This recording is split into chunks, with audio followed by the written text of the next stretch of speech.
dişlərimə qurd düşüb və yaxud da ki, dişlərimi qurd yeyir.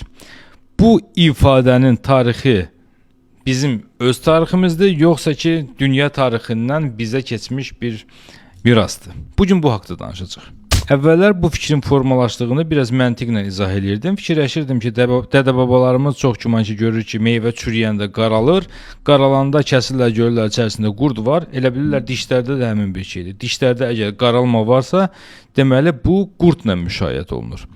Və bu məsələni araşdıranda gördüm ki, bizim dədə-babalarımız burada ümumiyyətlə özləri söz sahibləri deyil. Bu mülahizə qədim Misirdən gəlir. Qədim Misirdə diş ağrıları ilə məşğul olan təbiblər, loğmanlar fikirləşirdilər ki, dişlərin içərisində qurd var, onlar yatmış formadadır və münbit şərait tapan kimi onlar üzə çıxmağa başlayır və başlayır dişi içərdən yeməyə və onu qaraldır. Və müəyyən müddətdən sonra bunun müalicəsini də tapdılar öz aləmlərində. Deməli, Şama müxtəlif bitkilərin toxumlarını səpirdilər və fikirləşirdilər ki, deməli, dişin içərisində olan qurdlar həmin toxumların tüstüsündən məhv olurlar. Və dişi ağrıyan insanları gətirdilər, başlarını qoyurdular o tüstünün yanına, məcbur edirdilər ki, ağız vasitəsilə o tüstünü qəbul eləsinlər və onunla da elə bilirdilər ki, karyesi müalicə edirlər. Karyesi dedikdə qurdları müalicə edirlər, qurdları öldürürlər. Orta əsrlərdə Avropada belə bu fikirdə olan həkimlər var idi və yaxud da ki, loğmanlar var idi deyə. Onlardan biri də ki, Antoine Daken idi. Antoine Daken belə bir Misir qaynaqlarına əsaslanırdı və ona bu fikirlər daha məntiqli gəlirdi və dişi ağrıyan insanın çalışırdı ki, qurdunu öldürsün. Sözün həqiqi mənasında. Yadınızdadsa mən sizə Dr. Felix haqqında danışmışdım.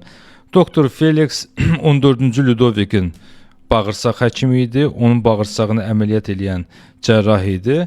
Bugün isə Antoine Daken haqqında danışmaq istəyirəm. 14-cü Ludovikin isə dişlərini bu adamın başçılığı altında dırnaq arasında deyək müalicə ediblər.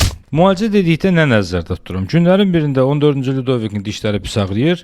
Neynəsələr də ağrını kəsə bilmirlər. Axır doktor Antoine Daken deyir ki, çox güman ki, dişlərin qurdları oynayıb, bir dişdən o birisi dişə keçir və yuxarı çənədə bütün dişlərin çəkilməsini təklif edir və elə də edirlər.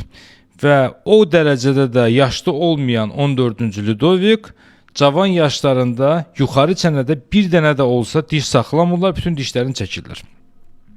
Yolunuz Fransaya düşsə, Paris şəhərindən təxminən 25 kilometr aralıda Tavu de la Tour muzeyində 14-cü Ludovikin çəkilmiş dişləri var, ona baxa bilərsiniz, əgər sizə maraqlıdırsa. 14-cü Ludovikin düz bağırsağına müdaxilə edən həkimlər düz bağırsağında problem yaradıblar, dişlərinə müdaxilə edən həkimlər isə ağız boşluğunda problem yaradıblar. Mən etnofob deyiləm və ona görə də Makrona görə 14-cü Ludovikin qiymət vermirəm, amma onun yerinə Makron olsaydı çox güman ki, düz bağırsağı başqa cür adlandırardım, ağız boşluğunu başqa cür adlandırardım və videonun da adı tam başqa olardı.